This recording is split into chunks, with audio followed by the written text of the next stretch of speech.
I'm Dr. Catharine Krebs, as Kat mentioned in her lovely introduction. I'm a medical research program manager with the Physicians Committee for Responsible Medicine. We're a US-based health advocacy organization, and we promote the ethical and effective research testing and medical training. I'm also a founding member of the COLAAB, the Coalition to Illuminate and Address Animal Methods Bias. We are an international collaboration of researchers and advocates exploring this important issue of animal methods bias, which has to do with the title of my talk, the peer reviewers' preference for animal-based methods. So in this talk, I will be introducing this concept of animal methods bias.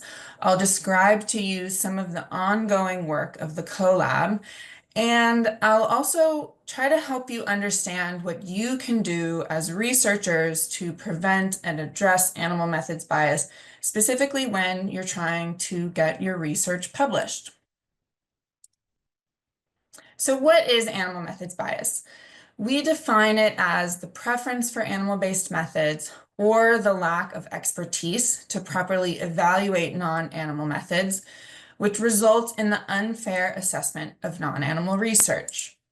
In the last decade, non-animal alternative methods like tissue chips and organoids, sometimes also called new approach methodologies or NAMs, have advanced rapidly, making them the first choice for many researchers for a variety of reasons.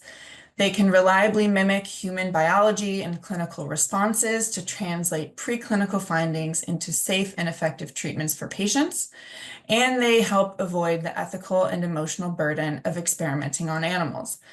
So there are increasing efforts around the world among researchers, policymakers, and regulators to advance the development and use of these approaches to improve biomedical translation and reduce and replace the use of animals in research and testing. But despite the availability of these methods in many applications, confidence is still being established and uptake has been slow due to a variety of reasons, including things like cost, acceptance by the scientific community and regulators, and also bias, which is, of course, the topic of today's talk.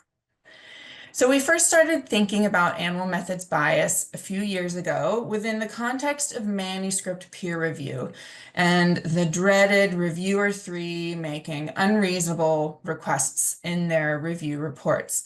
In 2020, Donald Ingber of the Wyss Institute framed this paper that was a really nice overview of advances in organ chip technology.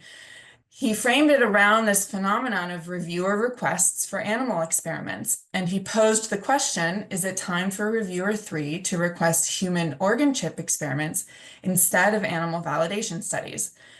So you can see that he's sort of implicitly acknowledging this concept of maybe unfair reviewer requests or preferences for animal-based methods over more effective non-animal methods. So at the time, animal methods bias, it didn't have a name, and it was only sort of anecdotally acknowledged. But the concept has slowly been gaining recognition to the point of there even being some memes about it now. But of course, this is a very serious issue. Publishing plays an important role in the advancement of science, helping to translate biomedical findings from bench to bedside. And because publishing plays a major role in the progress of researchers' careers, researchers are heavily incentivized to publish at all costs, right? The publish or perish paradigm. And this can sometimes cause researchers to capitulate to reviewers' unjustified expectations or requests. So we all know about this other type of publication bias where the likelihood of a study being published is affected by the findings of a study, namely that, negative findings are harder to publish. But animal methods bias is when the likelihood of a study being published is affected by the methods of the study, and namely whether animal or non-animal methods were used. So acknowledging that animal methods bias can affect other aspects of research too, like the review of grant applications, which we'll get to later. we've defined animal methods bias in publishing as the preference for animal-based methods or lack of expertise to properly evaluate non-animal methods, resulting in the unfair assessment of non-animal research, which affects the likelihood or timeliness of a manuscript being accepted for publication. In 2021, in collaboration with Humane Society International, we set out to gather the first ever empirical evidence of this phenomenon by conducting a survey to assess the experiences and perceptions of authors and reviewers related to animal and non-animal based experiments during peer review. And specifically, the scenario when reviewers request that animal experiments be added to a study that otherwise had no animal experiments. And I please welcome you to check out the study, which is now published in all texts. You can follow this QR code. I'll be posting this slide again later if you miss it now. So the survey, it was a cross-sectional online survey. It had 33 questions about things like the number of publications researchers have, their use of animal and non-animal methods, their experiences as authors during peer review, also their experiences as reviewers during peer review, and then some demographic questions. And our target population was researchers who've published studies using non-animal methods. And we recruited participants via LinkedIn and our personal networks. 90 subjects responded total, 68 after applying exclusion criteria. And they represented a broad range of biomedical and related fields, about a half split female and male. They represented a broad range of countries, but the most highly represented country was the US. And there was a fairly even distribution across levels of seniority based on years since graduation.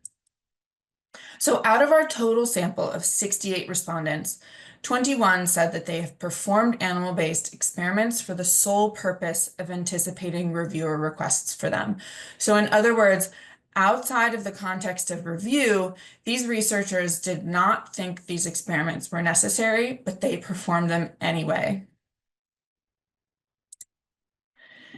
31 of our 68 respondents, or 46%, have been asked by reviewers to add an animal-based experiment to a study that otherwise had no animal experiments. 11 of those 31 survey respondents did not feel that the requests for additional animal experiments were justified. 14 indicated that it was sometimes justified, and 11, only 3 indicated that they felt the request was justified. And then when we asked our respondents to elaborate on their experiences, I'm just going to highlight a few of the things that they said. The study was about heterogeneity of cancer cells from human tissue samples. It was irrelevant to do an experiment on mice. Referees ask for animal experiments because it is customary, not because it is necessary. Many are unaware about the potential of in vitro and in silico methods. The journals that wanted animal experiments were journals with high impact factors. There's no incentive to not do animal experiments. In my experience, reviewers on grant panels are even more likely to ask for animal experiments than manuscript reviewers. So the survey identified some potential sources of animal methods bias as reviewers' preference for animal-based methods or their lack of awareness of appropriate non-animal methods for a given hypothesis. And we identified potential consequences of animal methods bias as things like delayed time to publication, rejection or withdrawal of manuscripts, publishing in lower impact journals, and performing additional animal experiments, which would have otherwise not been performed. So again, you can check out the study. It's now published in all texts. The survey has provided some really great preliminary evidence of animal methods bias in publishing, and it has served as the foundation of a lot of our work to explore this issue further, and then, of course, to develop strategies to mitigate it. But it did have several limitations. With only 68 respondents after applying exclusion criteria, we're unable to make generalizations about how these data might apply to the total population of researchers who use non-animal methods. Also, our open recruitment strategy likely resulted in a non-representative sample. And it may have also limited our ability to calculate important sample characteristics like response rate. So with the help of survey consultation from the other US-based nonprofit called Faunalytics, which we had a really great experience collaborating with them, we designed a follow-up survey. The follow-up survey had only 17 questions compared to 33 in the original. And the questions were also tested for clarity to ensure that the average completion time is less than 5 minutes. And so what this does is a shorter survey helps achieve higher response rates. We also targeted a larger sample so that we might be able to generalize our findings. And we aim to achieve this higher sample both through the shorter survey, but also through an incentive. So we offered a chance to win one $100 gift card per 50 respondents. And in contrast to our previous method of using professional and social networks to recruit participants, our recruitment plan this time consisted of sending invitations to researchers who have published studies with non-animal methods using corresponding author information that we actually extracted from a PubMed advanced search. So the replication survey was, again, a cross-sectional online survey. It had 17 questions.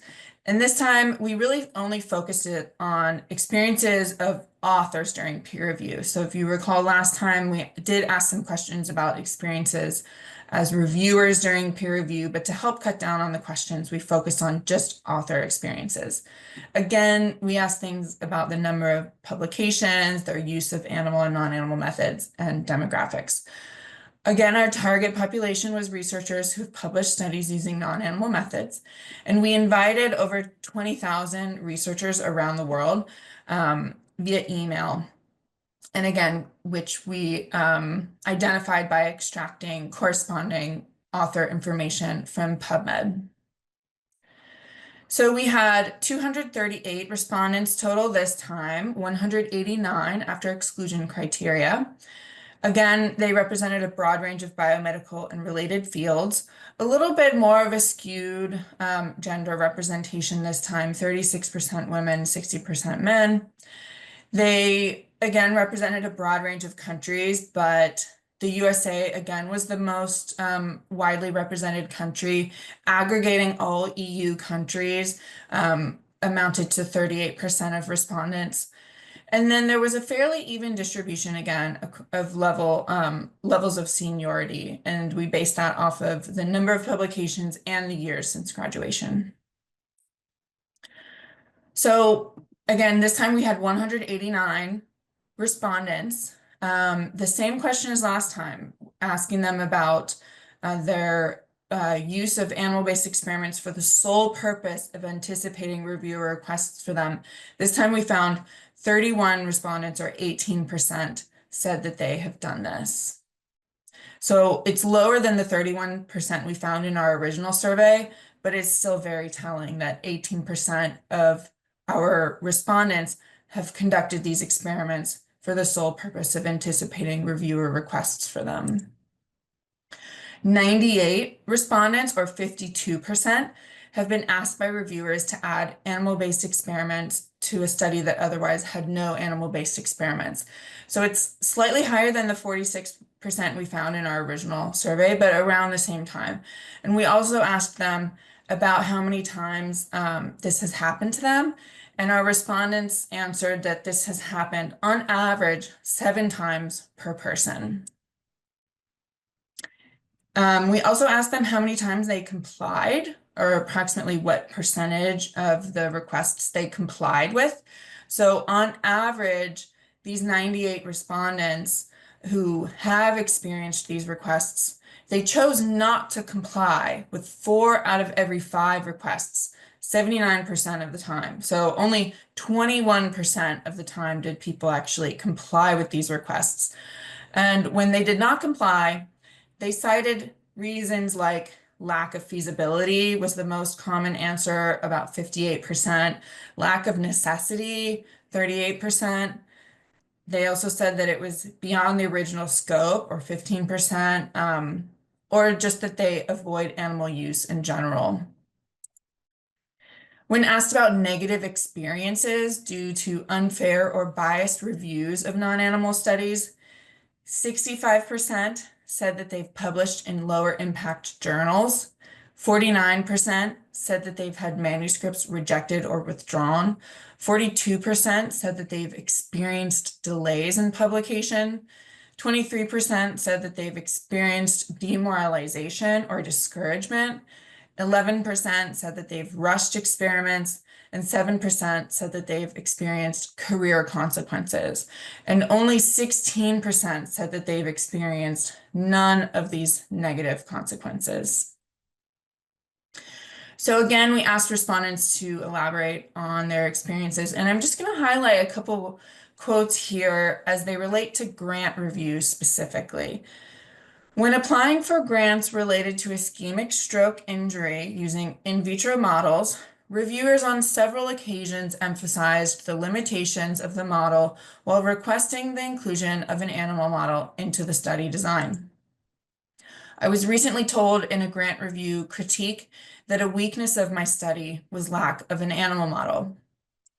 So as you can see, even without prompting survey respondents on the issue of potential biases during grant review, several respondents mentioned it, even one going as far as saying that animal methods bias is more of a problem in grant review than it is in manuscript review. That was one of the original survey respondents who said that.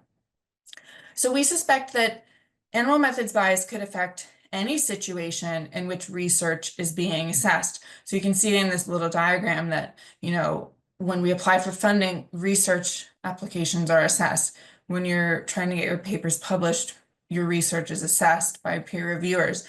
There are also other kinds of scenarios that we can imagine, like when you're defending your dissertation or applying for tenure. So any situation where your research that you've conducted, your body of work is being evaluated by peers, this is a scenario where animal methods bias could potentially rear its head.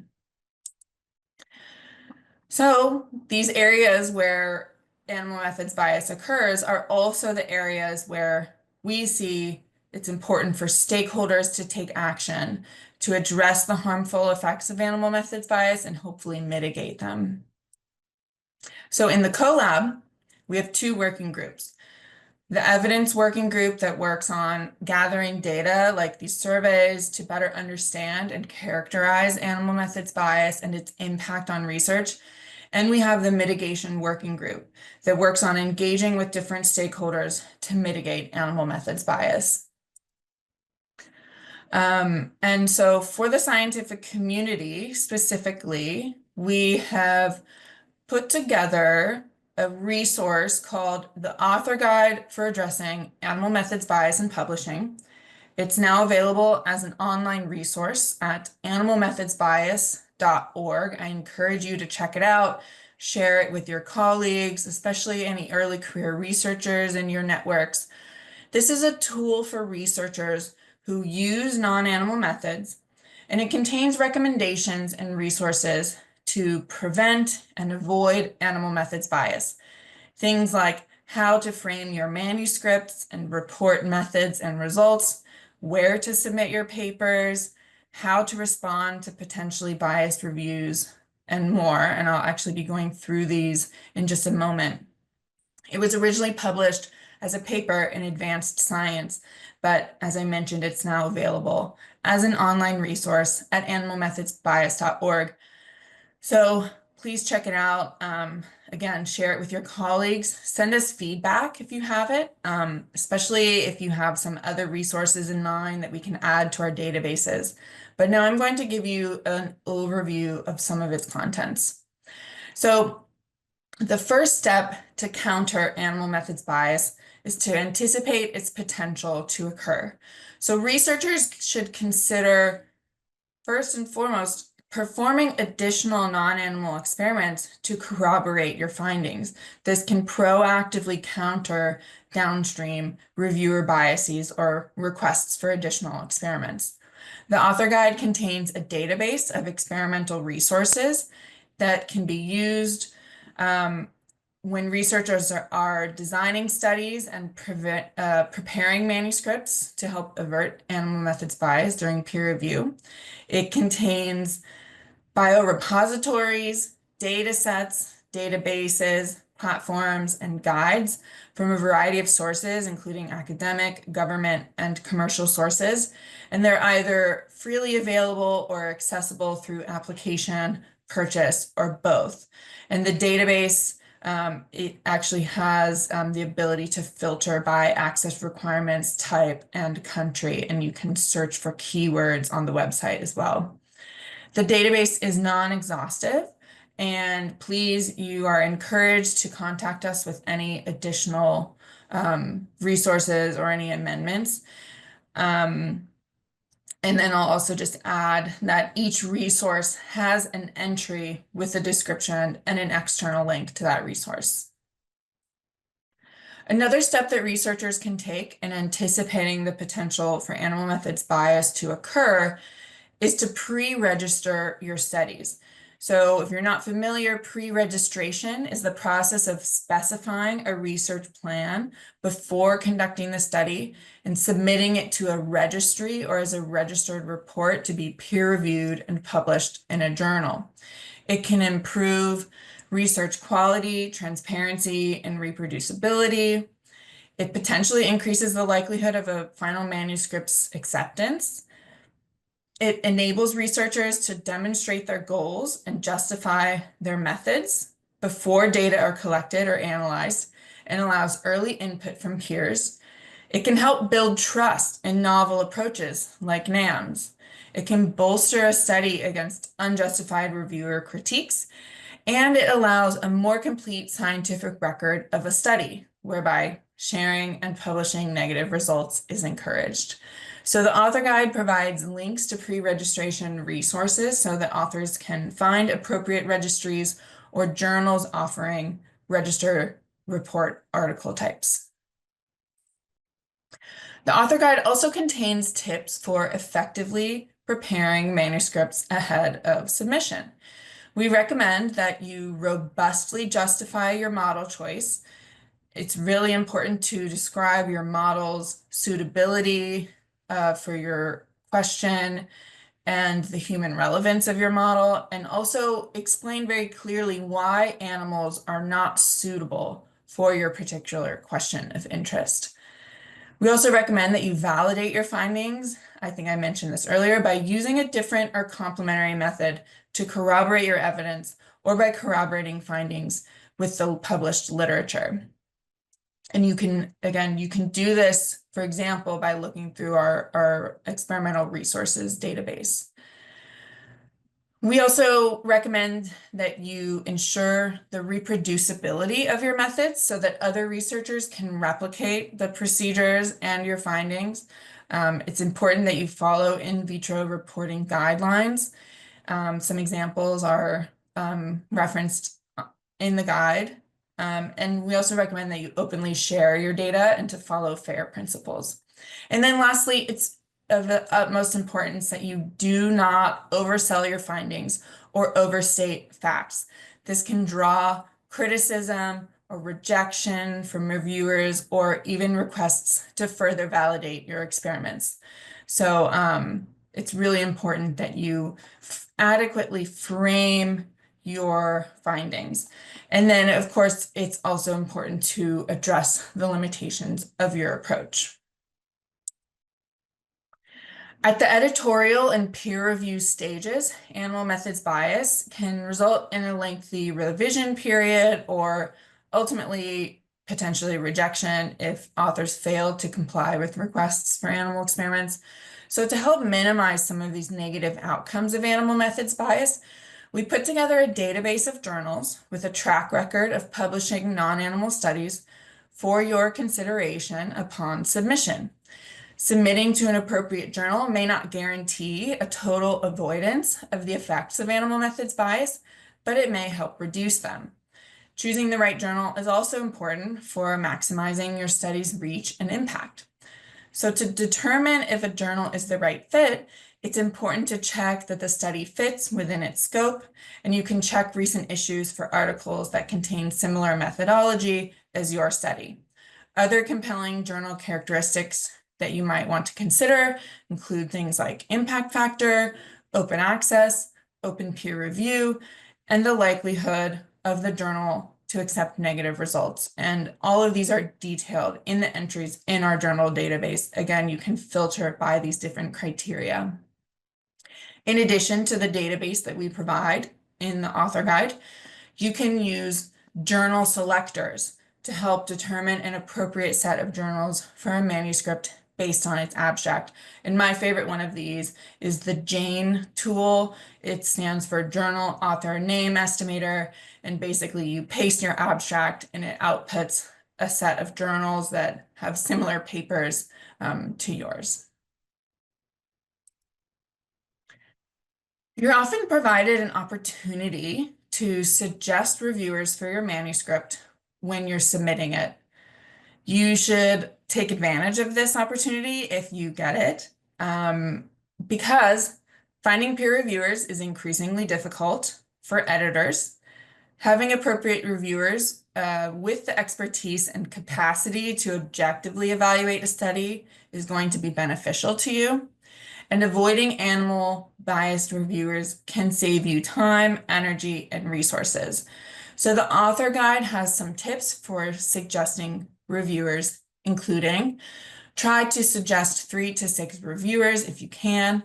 Look for experts in the same field or methodology, including authors in your manuscript's reference list. Look for experts who understand the value of non-animal methods. Look for demographic, global, and career stage diversity. There is some evidence that diversity improves the quality and impact of science, and that including diverse peer reviewers may actually improve the quality of your reviews as well. Do not suggest reviewers at your own institution or who you have worked with in the last 2 years. This could present a conflict of interest. And do not contact the reviewers. That is the editor's job. The author guide also has recommendations for responding to potentially biased reviews, including a decision tree to help you determine how best to respond. So first, you can ask yourself, is the request for additional animal experiments clear? If it's not, you can kindly ask the reviewer to provide more explanation. Then you ask, is the request valid? If it's not, you need to understand the request. You can say that you understand the request, but you don't think that you actually need to perform additional animal experiments. And you can provide a detailed explanation with references for why the evidence you've provided is reliable and valid, and why the additional experiments are outside the scope of the article or infeasible or unethical. Then you can ask yourself, if the request is clear, it's also valid, you should ask yourself, is there a relevant alternative? If it is, then you can say that you understand the request, you agree that you need to perform additional experiments, and you know a valid alternative to the suggested animal experiment. So you can offer alternative options to the suggested animal experiment with a non-animal methodology and describe the plan and the reasons why this approach will provide results that are more relevant. Then let's say the request is clear, it's valid, but there's no relevant alternative. You can say that you understand and agree with the request, but there's no alternative to the animal experiment suggested. You can explain how the suggested animal experiment would be valuable, but that due to the lack of an appropriate model, it's not feasible. And I just want to be really clear here that you should never feel obliged to comply with reviewer suggestions or requests for additional animal experiments. Especially in the case of reviewer requests to perform additional animal experiments. You should always thank reviewers for their time and respond to comments using clear, persuasive, and precise language. and always provide a robust explanation for why you disagree with something. Lastly, the author guide contains a comprehensive bibliography of references that may be useful for authors during any stage of research, from study design to manuscript preparation to responding to reviewers. It's actually a shared Zotero library that you can request access to. And it's available on animalmethodsbias.org. You can search the library for keywords and find primary research, reviews, perspectives, relevant laws around the world, news articles, and more. And if you have any recommendations for references that we may have left out, please reach out. And that also goes for the other elements of the guide too. If you feel like you have some other resources or other tips for us on things to include or amendments, please let us know. We are open to updating the guide. That's why we decided to put it online so that it can be updated regularly for researchers to use. So, going back to the work of the mitigation working group, the other stakeholder that, of course, we're interested in engaging with is publishers, journal editors, and peer reviewers. So I'm just going to tell you about one of our current initiatives where we are engaging with this group. We have an editor outreach initiative. In phase 1 of this initiative, we're reaching out to editors and publishers of scientific journals to gather feedback on potential bias mitigation interventions. And our aim is to adjust and prioritize some of these interventions according to their feasibility, cost, and impact, so that in phase 2 of the initiative, when we approach editors and publishers to advocate for change, to help mitigate animal methods bias with these interventions, that we're proposing interventions that are feasible and cost effective. And these are our recommendations for publishers. We recommend to possibly remove explicit requirements for animal in vivo validation experiments in journal author guidelines.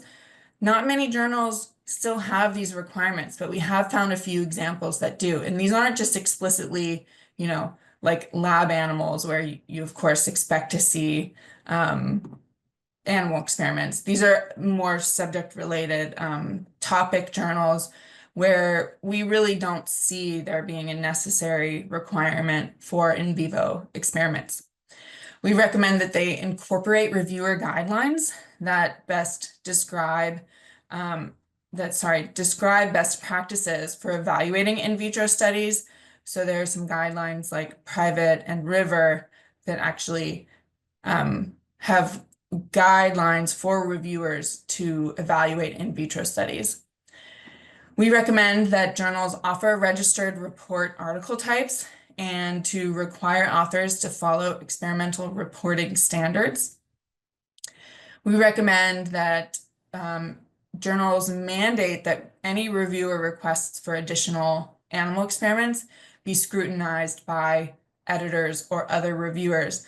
And one thing that actually has come up as we're gathering feedback in phase 1 of this initiative is that having editors and reviewers with proper expertise in NAMs or other non-animal methods is really helpful for this. That sometimes these unreasonable requests for animal experiments can be caught by editors with the right expertise who are really paying attention. Or of course, when reviewers really have the right expertise to understand the value of NAMs and other non-animal methods, they don't make those unreasonable requests.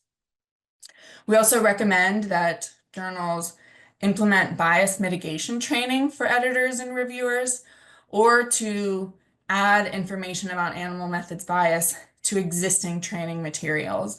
So this is something that we're considering putting together. Maybe we could present to journals or publishers as a package. Hey, can you add these materials to your existing bias mitigation trainings? We recommend that publishers conduct internal investigations themselves, looking at peer review reports for possible occurrences of animal methods bias, and looking at things like different research fields and demographics. And the reason why we make this suggestion is because, as you see in the next one, we say that publishers should make review reports available for external meta-researchers to conduct these investigations.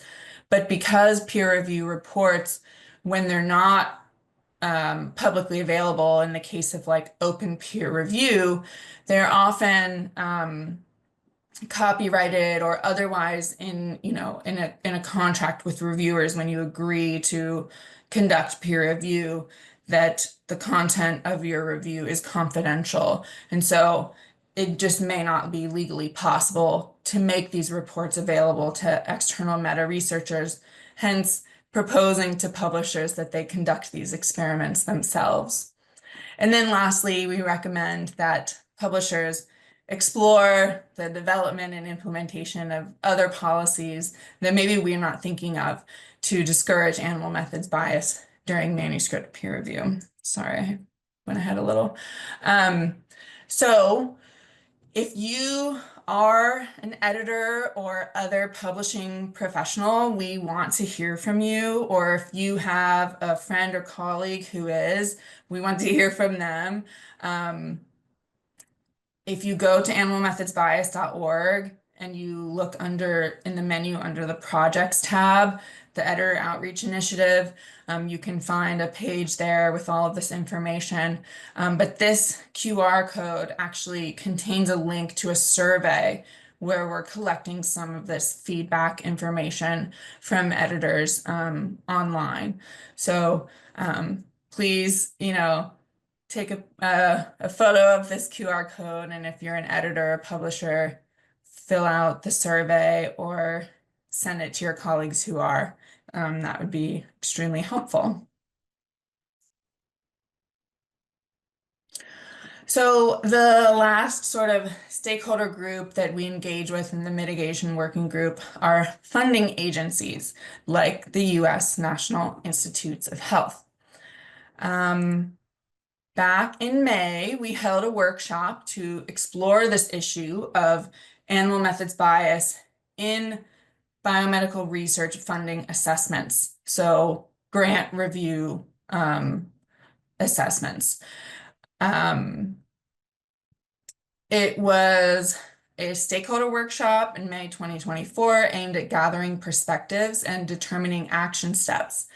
Participants shared firsthand accounts of animal methods bias from grant reviewers, things like the insistence of reviewers on employing animal-based methods for the validation of in vitro findings, even when such methods did not exist, preferences for animal-derived data over more clinically relevant patient-based research, and then rejection of the proposed NAM-based model outright. So, this may sound familiar. It's a lot of the same stories that we hear from researchers about their experiences during manuscript review.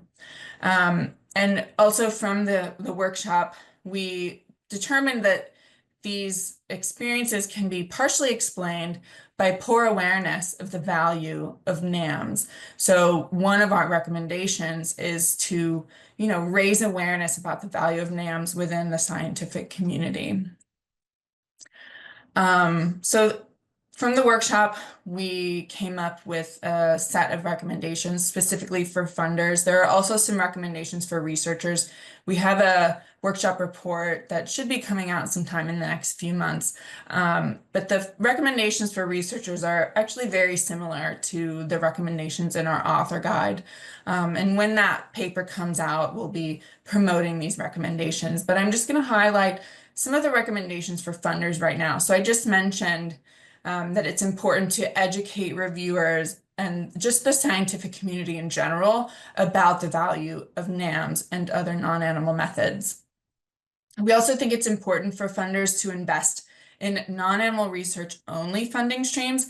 And this is important so that when you're submitting your NAM proposal for funding, that it's not competing with animal-based approaches, because then you have peer reviewers on that grant panel with mixed expertise. And so then some of these personal preferences for different types of research can come out. So we think it's important for funders to provide NAMS specific funding streams. And some of them are doing this, increasingly doing this. The US has a few funding opportunities out right now that are really exciting and specifically calling for NAMS-based proposals. We also think it's important for funders to not exclude non-animal methods from funding opportunities. We've seen this sometimes recently at the NIH, where they are specifically in a funding opportunity calling for animal models. And we think that this really limits sort of the creativity and the innovation that researchers can use when they're applying for grants and conducting their research. We also think it's important for funders to implement evaluation criteria that assess things like methods suitability for the research question, the method's context of use, the translatability of the method, and also the human relevance of the method. So specifically at the NIH,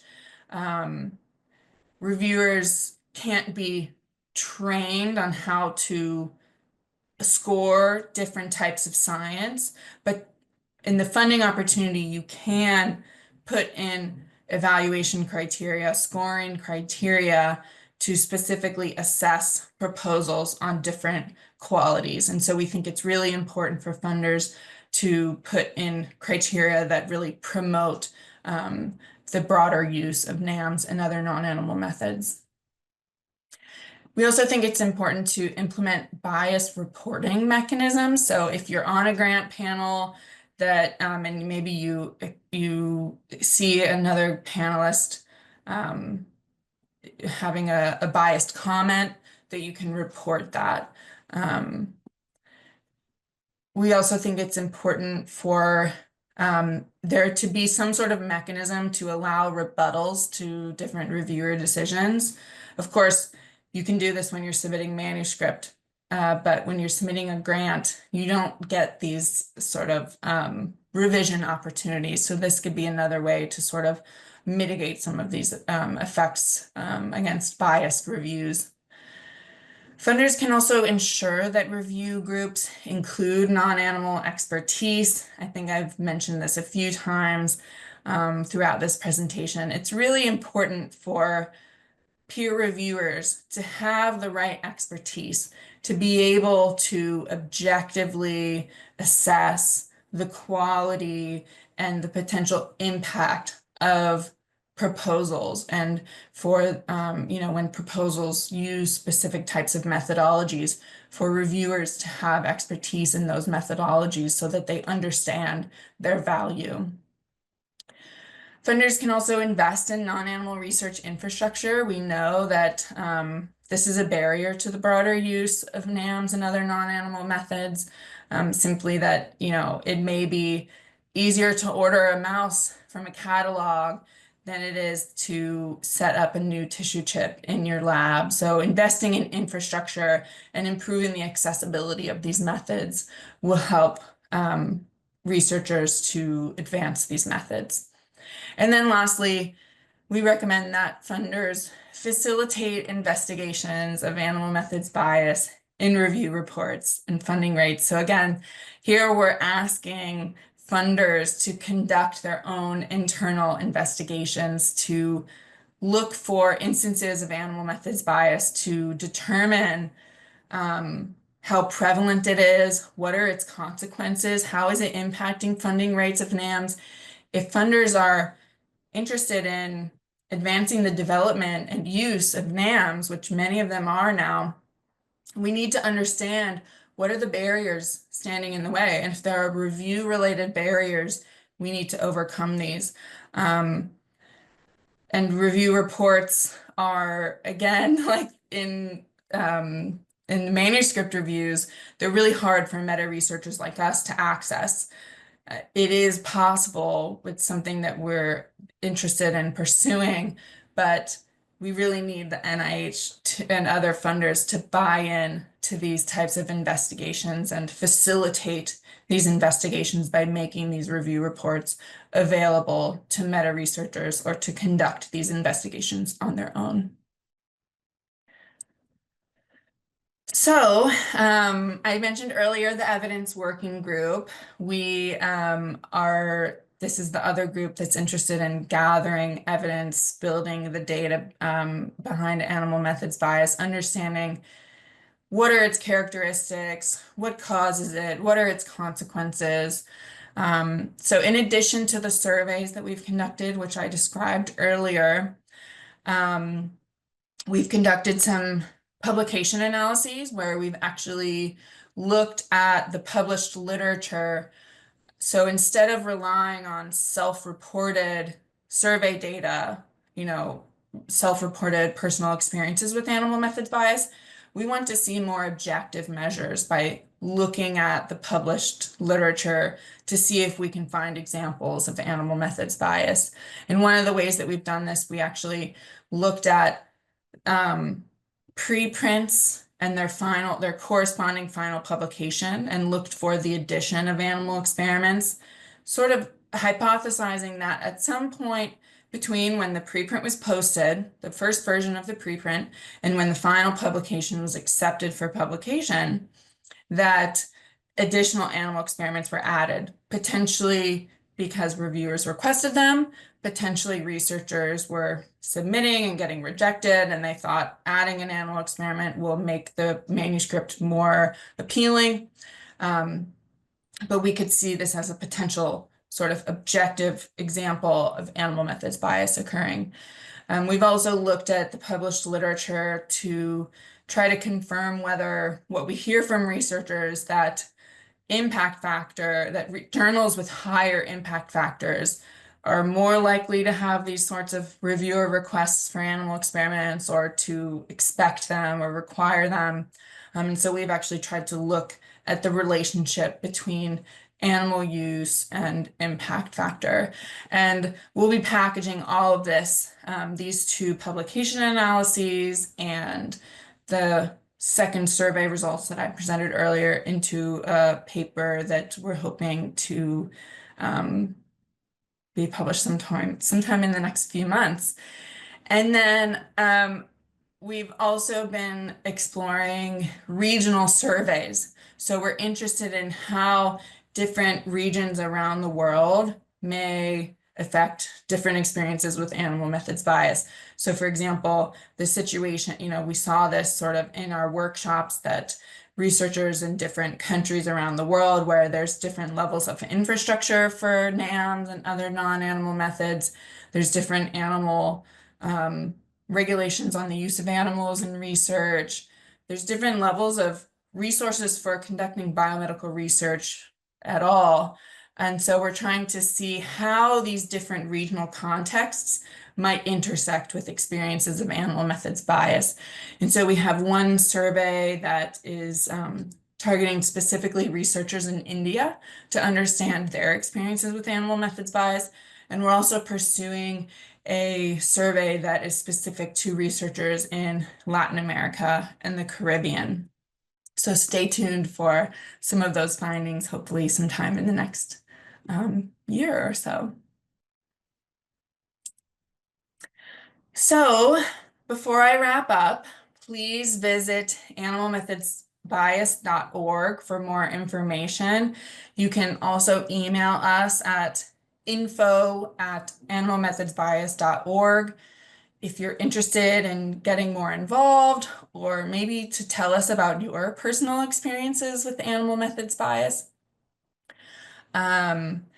You can also find us on Twitter at the COLAAB, or just look for Coalition to Eliminate and Address Animal Methods Bias on LinkedIn. And I'll just, I have to acknowledge that this is a really awesome group. It's truly an international cross-sector collaboration. We've now been, I think we're almost in our 4th year, maybe this spring. So big shout out to all of these organizations, these wonderful people who contribute to this invaluable work. And here are some of our faces. And I'm just, again, going to end with some of this information that you can use to follow up, find us, contact us, stay up to date on our work. And that's it. I'm happy to answer any questions.